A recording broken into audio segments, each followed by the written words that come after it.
Bon, je m'appelle Thomas, du coup. Enchanté. Merci à toute l'équipe du Meetup TestScript de me laisser parler.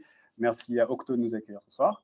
Et ce soir, on va parler du coup de générique. Juste avant, je vais vous parler un tout petit peu. Excusez-moi. Tac. Ah oui, d'accord. En fait, je bug un peu. Voilà. Avant, je vais vous parler un tout petit peu de moi. Tac.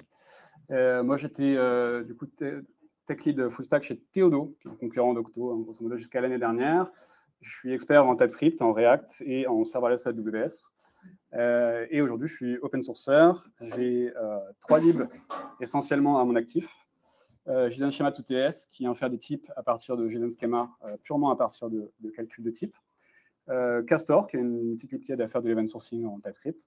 Et DynamoDB Toolbox, qui est un query builder pour DynamoDB en TypeScript. D'ailleurs, à ce propos, en ce moment, je lance un produit au-dessus de DynamoDB Toolbox qui s'appelle DynamoDB Toolshack, qui est grosso modo une console au-dessus de DynamoDB qui ajoute des schémas, des monitors, des outils de migration. Si jamais vous êtes intéressé, vous pouvez venir me voir. Simplement, juste après, je cherche des gens pour tester l'alpha. Et sinon, vous pouvez juste aller sur le site et vous renseigner. Voilà. Et maintenant, retour à notre sujet qui sont les types génériques. Et on va commencer simplement par qu'est-ce qu'un type générique. Ça, c'est un type classique. Vous l'avez déjà vu beaucoup, je pense. À ce type classique, on peut ajouter un type générique que j'ai appelé value ici, avec des crochets. On les place entre chevrons, comme ça. Et ça, ça nous permet de réutiliser ce type dans différents contextes, où on va pouvoir changer le type de value en fonction de notre contexte et obtenir des types qui vont être variables et qui vont dépendre du contexte.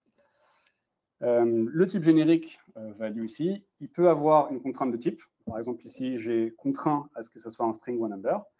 Et il peut avoir une valeur par défaut. Ici, j'ai mis le string default. Voilà pour les basiques. Je pense qu'il y en a certains d'entre vous qui connaissaient.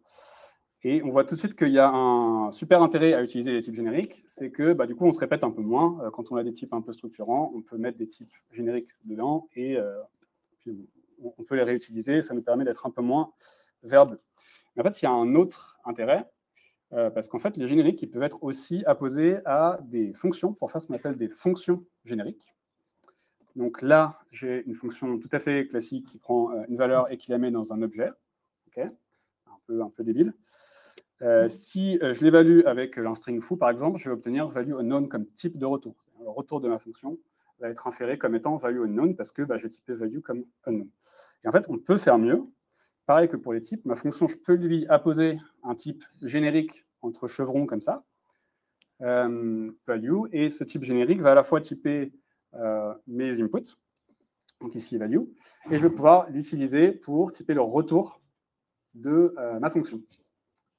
Et donc, si on fait ça, on va pouvoir utiliser cette syntaxe, contain, là, je lui donne le type générique foo, ça va typer mon input, et ça va aussi typer mon output, ce qui est hyper cool. Alors, c'est hyper cool, mais c'est un peu redondant, je reconnais. Et la beauté de TypeScript, c'est qu'on n'est pas obligé d'écrire ce qu'il y a entre chevrons là. Si on ne l'écrit pas et on le laisse absent, TypeScript va faire le travail pour nous d'inférer ce type en fonction de notre input. Et donc là, sans rien écrire, en écrivant ce qui ressemble à du JavaScript pur, hein, on a un type de retour qui est inféré strictement, où le retour va être inféré comme value foo. Et donc ça, c'est génial. Donc, c'est aussi super les types génériques parce que ça va améliorer grandement notre type system. Et surtout, vous n'avez pas besoin de savoir comment les gérer. Parce qu'en fait, sans même le savoir, en fait, la plupart des libs que vous utilisez, elles utilisent des types génériques et vous n'avez même pas besoin de savoir comment ça marche les chevrons ou quoi que ce soit. Hop, c'est automatiquement inféré de ce que vous mettez dans les fonctions. Et du coup, c'est génial. Et en réalité, il est super probable que vous utilisiez déjà des génériques. Si je vous donne un exemple hyper simple d'un schéma Z littéral, je pense qu'il y en a beaucoup ici qui le connaissent. En fait, ce qui se passe sous le capot, c'est qu'il y a un type générique et que c'est inféré comme Z littéral de foo. Un autre petit exemple avec React Hookform. Hookform, là, de useFormReturn, il va être inféré de ce qu'on donne dans le résolveur en réalité. Et donc, sans même écrire un seul chevron, on a un form qui est typé. Et en fait, ce qui se passe voilà, sous le capot, c'est qu'il y a des types génériques qui sont là. Et d'ailleurs, si vous mettez la petite souris au-dessus de vos types pour voir, vous allez voir des chevrons, etc. Vous allez voir ce qui est un fait. Voilà. Alors, définir des génériques, ce n'est pas la seule chose qu'on va faire. On va voir qu'on peut aussi les transformer en profondeur. Et ça, c'est surtout utile, du coup, si vous faites des librairies que les autres vont utiliser. Bon, après, ça peut être utile déjà dans votre code aussi, mais ça va être surtout utile pour ceux qui font de l'open source. Et on va prendre un exemple de live coding qui vient de DynamoDB, qui est cher à mon cœur, évidemment, mais vous n'avez pas besoin de savoir pourquoi ça existe. Juste, je vais vous présenter ce que ça fait et on va essayer de le typer ensemble. Donc, ça s'appelle le marshalling. Qu'est-ce que ça fait, le marshalling? C'est une fonction qui prend une valeur. Si c'est un string, elle le met dans un objet avec une clé S, et elle met la valeur derrière. Si c'est un number, elle le met dans un objet avec une clé N. Donc la clé N va dépendre du type de ce qu'on a en entrée. Et maintenant, la question, c'est comment on arrive à typer l'output de la fonction en fonction de l'input. Alors, on va y aller. Donc, j'ai écrit ici, alors je vais devoir me mettre un petit peu comme ça parce que je n'ai pas exactement l'écran. Voilà. Qu'est-ce que j'ai ici? J'ai ma fonction Marshall. Le retour en JavaScript, en fait, on s'en fout, on ne va pas le faire. Runtime, je suis sûr que vous êtes capable de le faire, pas de problème. Ce qui m'intéresse, c'est le type Marshall de notre générique. Là, pour l'instant, j'ai mis unknown. On ne voit pas l'écran sur le... Ah, on ne voit pas l'écran. Ah oui, merde. Ok, pardon. Petit problème technique. Je vais revenir ici. Et du coup, il faut que je change ce que je stream. Tac, il faut que j'ajoute un stream peut-être. Non, c'est pas ça. Merde. Share screen. Sinon, je vais mettre tout l'écran. Voilà, ça va être plus simple. Est-ce que vous voyez? Alors, genre ici, mais surtout dans le stream. C'est bon? Nickel. Alors, on a du coup notre type Marshall. Là, pour l'instant, le retour de Marshall de foo, ça me donne unknown, évidemment, parce que j'ai typé comme Marshall comme étant unknown. Et après, j'ai fait des petites assertions. Alors, j'utilise une librairie qui s'appelle TS-Toolbelt. Il y en a plein d'autres pour faire des assertions. Mais là, je veux assert que le retour de type of string vaut sfoo. Et évidemment, aujourd'hui, c'est faux, puisque unknown n'étant pas sfoo.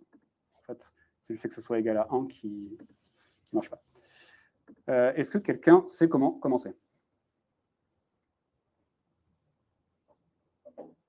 Ouais. Exactement. Ouais. Super. Donc, ouais, exactement. En fait, notre value, on a une petite syntaxe qui ressemble un peu au ternaire en JavaScript, qui nous permet de s'assurer qu'elle étend un type ou pas. On va pouvoir poser une question au type générique et changer la réponse en fonction de ça. Donc, on va pouvoir dire, est-ce que notre value, elle extend dans notre string? Ouais. Si c'est le cas, je mets S et je mets ma value. C'est chiant ce autofill là, qui est massif. Voilà. Et pour l'instant, je vais laisser là. OK. Donc, en faisant Marshall de value, je vois ici que mon string il est inféré comme S de foo, ce qui est bien ce que je veux. Et on va faire la même chose pour les numbers. Pas compliqué, exactement la même chose. C'est juste qu'on peut chaîner comme ça. On peut un peu poser des questions au générique. Hein. Est-ce que tu es un number? Si c'est le cas, on met n value. Hop. Et sinon, on renvoie rien du tout, on renvoie never. Et donc là, on voit que le type num, il est bien inféré comme n42. Et le type foo, enfin un string, est bien inféré comme sfoo. Et on voit aussi au passage que si j'applique Marshall au type general string, j'obtiens bien string. Si je le fais sur un Marshall de number, j'obtiens n number, ce qui est ce que je cherche. Voilà. Et je voulais juste partager un petit souci que j'ai avec la syntaxe extends. J'aurais préféré être implement, mais voilà. Extends, c'est une syntaxe qui vient des classes. Et donc, en fait, quand on dit que la classe A, elle extend B, elle prend tous les champs de B, puis elle rajoute d'autres champs. Donc, on voit qu'elle augmente en taille, quoi. C'est vraiment une extension, on ajoute des champs. Et maintenant, je vous pose une question. Est-ce que string or number extend string? Ou est-ce que string extend string or number? Qui pense que c'est le A? Levez la main. OK. Qui pense que c'est le B? OK. Ah ouais. Je sais pas trop comment. Non, c'est pas possible. Désolé, je vais pas pouvoir trouver une solution rapide. Ouais, je comprends. Bon, le B, c'est string extend string or number. Et c'est ceux qui ont dit B qui ont raison. Là, il est remonté un petit peu. Ça va mieux. Et c'est pour ça que c'est un peu contre-intuitif, je trouve. Extend, on a l'impression d'agrandir. Donc, A extend B, en réalité, quand on parle de classe, ça veut dire que A a les propriétés de B et plus. Mais en termes de théorie des ensembles, ça veut dire que A est plus strict que B puisqu'on demande plus de champs. Et donc, en fait, ça veut dire que A est inclus dans B. Donc, quand A extend B, en réalité, il est contenu dedans. C'est un peu contre-intuitif et ça, il faut s'habituer. Donc, la réponse était bien que string extend string or number, parce que string est inclus dans string or number. Donc, moi, ce que je vous conseille, c'est d'utiliser strict et pas des adjectifs genre big, large, small, ce qui n'est pas forcément clair. Quand on parle de type strict ou loose, c'est plus clair que big. Voilà, est-ce qu'on a fini? Moi, je vois deux autres edge cases qui m'intéressent. Est-ce que string et number, c'est les seuls types qui étendent string or number? Alors, il y a une infinité qui sont tous les littéraux. Voilà, on peut prendre foo, bar, etc. Mais au-delà des libéraux, des primitifs, des littéraux, il y en a deux autres qui m'intéressent. Any, non. Any, c'est un peu hors sujet parce que ça veut dire qu'on ne type pas. Non, en réalité, on est sur des ensembles, sur des ensembles. Donc, il y a aussi string or number lui-même, qui étend string or number. Et il y a aussi le type vide, qui est never, qui est intéressant. Et du coup, je pose la question, désolé pour ceux qui ne vont pas voir en bas. Là, je vous remets le type Marshall qu'on a défini tout à l'heure. Si j'applique Marshall à l'ensemble string or number, est-ce que je vais avoir, à votre avis, never, ou est-ce que je vais avoir string ou n-number? Qui pense que ça va être la réponse A? OK. Qui pense que ça va être la réponse B? OK. Si vous avez dit la réponse B, eh bien, vous avez raison. Mais c'est un peu contre-intuitif. En fait, moi, j'aime bien dire que extend, il est un peu quantique. Si vous vous souvenez de l'expérience de la double fente, où on balance des électrons dans une double fente, et on se pose la question, par quelle fente passe l'électron? La physique quantique nous dit, en fait, elle passe par les deux fentes. Et c'est un peu ce qui se passe avec extend. En réalité, quand on fait un extend sur une union, TypeScript, ce qu'il va faire, lui, c'est qu'il va prendre chaque élément de l'union, faire le calcul du extend indépendamment pour chaque union, pour chaque élément de l'union.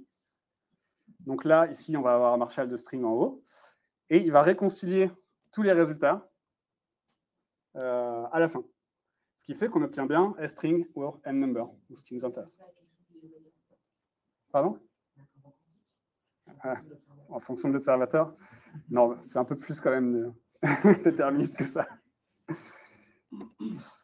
Et donc, si vous avez bien suivi, je pose la question pour never. Est-ce que si on applique Marshall à never, qu'est-ce qu'on obtient à votre avis? Est-ce qu'on obtient la réponse A, never, ou est-ce qu'on obtient la réponse B, S, never, or N, never? Qui pense que c'est la réponse A? OK. Qui pense que c'est la réponse B? OK, c'est un peu 50-50 à chaque fois. La bonne réponse est A. Et alors, contrairement à ce qu'on pourrait penser, c'est pas du tout parce qu'il y a un never ici. Je pourrais écrire Toto, ça marcherait quand même. Ça me renverrait never. C'est juste parce que quand on distribue sur l'ensemble vide, on obtient l'ensemble vide, donc ça renvoie l'ensemble vide. Voilà. Donc, il faut voir que quand on fait un extend sur un type value, ça va être distributif. Et on peut opt-out simplement en mettant notre type dans une clé. Par exemple, on peut le mettre dans un tuple de longueur 1, ou on peut le mettre dans un objet. Et là, ça ne va plus être distribué. Donc, c'est très, très différent. Et ça, c'est un peu contre-intuitif. C'est très, très différent d'écrire ça que d'écrire ça. Là, ça va être distribué et pas là. Donc, la réponse est oui, on a fini. Et je vais vous le prouver avec des petites assertions en plus. j'ai un fichier assertion ici. Tac. On va aller reprendre. On va prendre l'union. On va prendre le never. Et en fait, au passage, ça importe un autre Marshall qui est la solution. Donc, je le vire. Voilà. On voit que Marshall de string onNumber, c'est bien égal à string onNumber. Et à set never, bah, ça renvoie bien never. C'est ce que je vous disais tout à l'heure. Alors oui, on a fini, mais on va aller plus loin parce qu'on commence juste à s'amuser. Et on peut aller beaucoup plus loin. Marshall, ça ne prend pas que des strings et des numbers. Ça peut aussi prendre des objets. Si ça prend un objet, ça va prendre chaque élément de l'objet, chaque clé valeur, ça va marshaller la valeur et le mettre dans un objet qui a la clé M. Et pour les tuples, bah, c'est pareil, ça va marshaller chaque valeur, ça va renvoyer dans une clé L. Okay. Et ben, let's code. Je vais importer les assertions aussi. Hop, on va perdre de temps. Donc on a un tuple ici, on a un objet ici. Tac. Et à nouveau, je vais faire ça.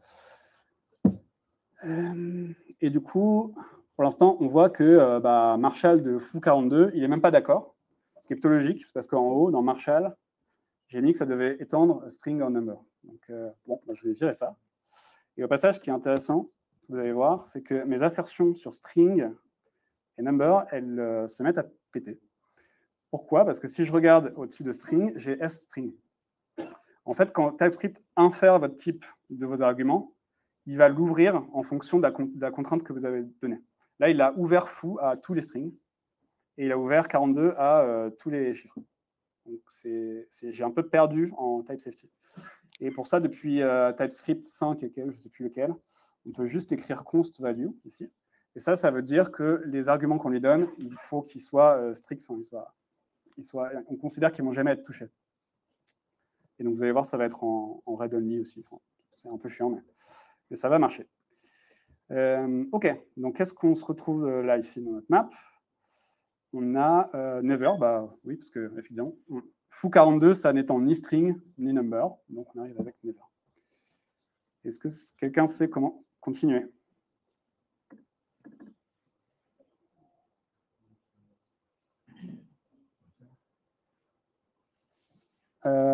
Infer, ouais, on peut, mais non, c'est bien plus simple.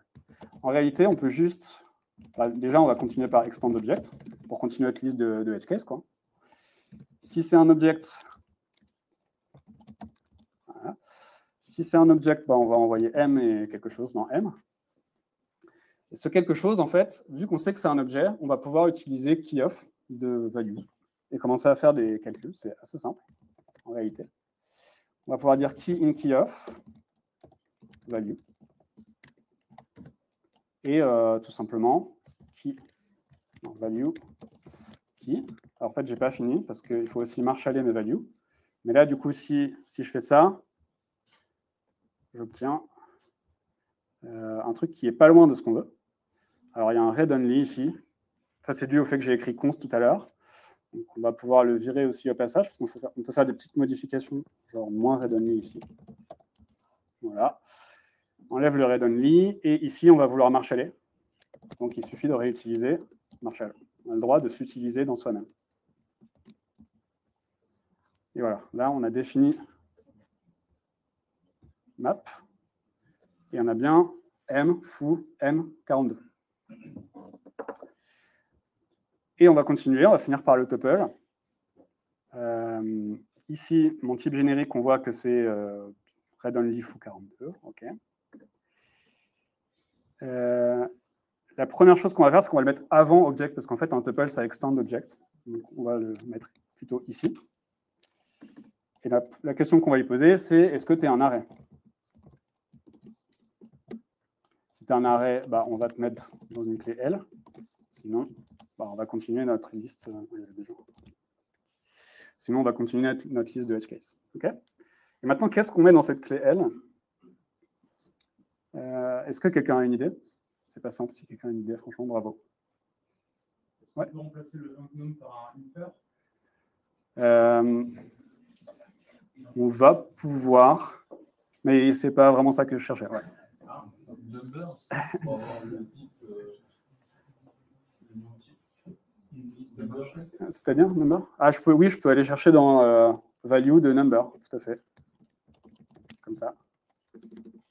Mais en réalité, si on veut garder l'ordre, il va falloir faire un truc. Il va falloir faire un truc qui va vous rappeler des cours d'algo si vous en avez déjà fait. Alors définir un type à côté que je vais appeler Marshall Map, qui va prendre une série de values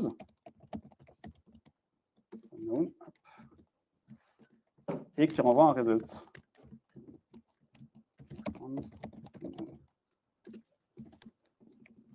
Et en réalité, hop, hop.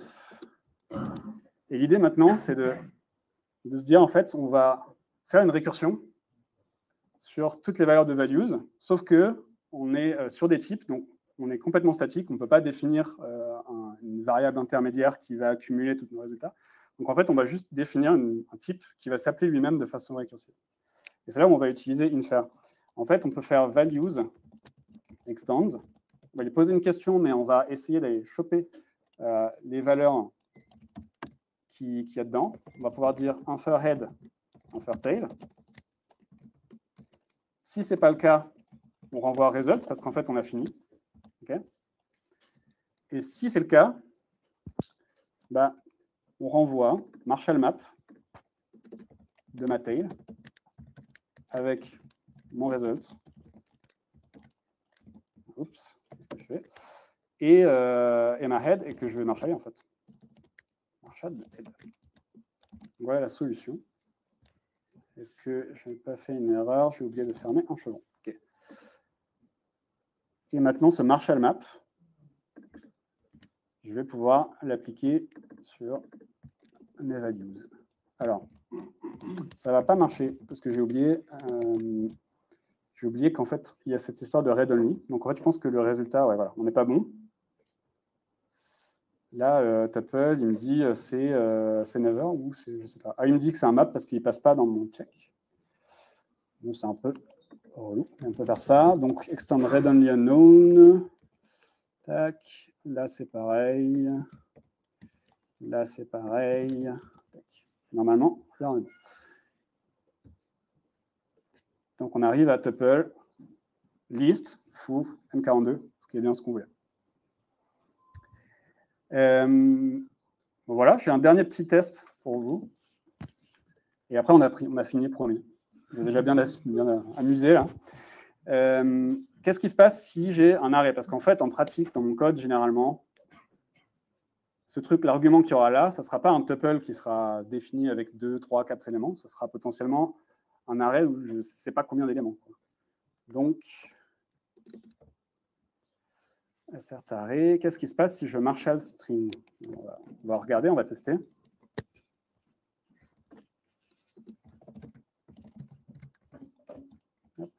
Qu'est-ce que ça vaut? Pour l'instant, ça vaut une liste vide. Or, ça pourrait avoir du sens de dire, en fait, je voudrais string marshaller et puis un arrêt de ça. Quoi. Tac.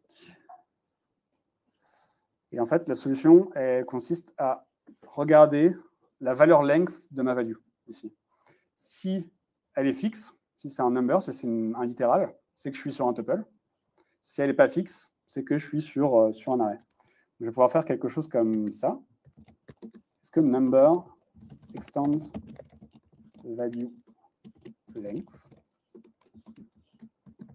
Si c'est le cas, alors dans ce cas, je dois faire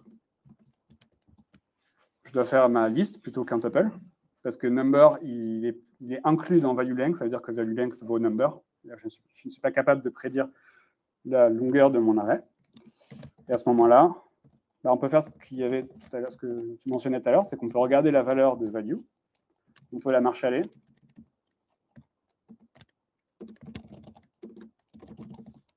Tac. Et on peut lui mettre un arrêt à la fin pour dire que c'est un arrêt. Et du coup, maintenant, j'obtiens bien qu'on a un arrêt de string. Voilà. Et voilà, c'est tout pour aujourd'hui. Si vous avez des questions, n'hésitez pas à venir me voir. J'espère que c'était clair. Vous pouvez me contacter au thomas.rebar@gmail.com. Je vois aussi mon GitHub, voici Devto si vous voulez voir des articles que j'ai écrits. Et vous pouvez toujours aussi me parler sur Discord de Paris Meetup.